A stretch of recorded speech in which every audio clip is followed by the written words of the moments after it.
Okay, I really don't know how to say this better in any other language. তো বাংলায় বলতে গেলে না, কারোর ভালো চাওয়া আর প্রকৃত তার ভালো করা দুটোর মধ্যে না অনেক তফাৎ থাকে, which roughly translates to wanting the best for someone and doing the best, doing the most that the person actually needs in the moment may not always look the same. Now, this is something that came to my mind while attending a discussion yesterday where we were talking about child rights.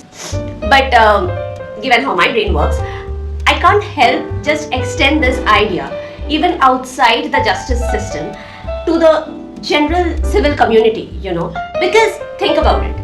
Whenever we talk of doing something for kids, we start from this presumption that we know best and the child doesn't know anything. And we are the best people to decide what they need, when they need it, how they need it, and exactly what they are trying to say without even listening. And to be honest, I don't think this is limited to only when we are doing something for kids.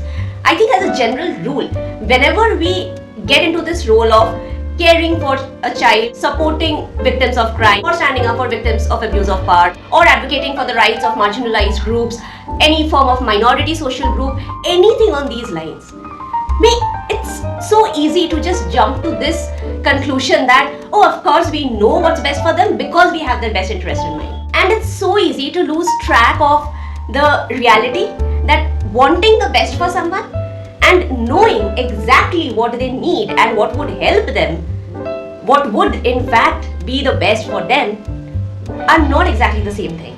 So easy to just lose track of how much we need to listen to the target group and how much we need to include them and really foster their participation in this process of their own empowerment. Because you see, empowerment is not about making someone so dependent on what you can do for them.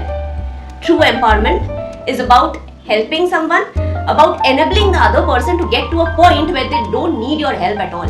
Have I also made this mistake in the past? Yes. We can only do better when we learn better. This is only to remind you, me, and all of us that whenever we want the best for someone and we think that, oh, we want to do something for them, let's remind ourselves to first listen to them. And remember that not only children, but people of all ages have different ways of communicating. It's not only the verbal communication, but it's also the non-verbal communication that we must learn to listen to and actively encourage their own participation in getting the help that they truly need.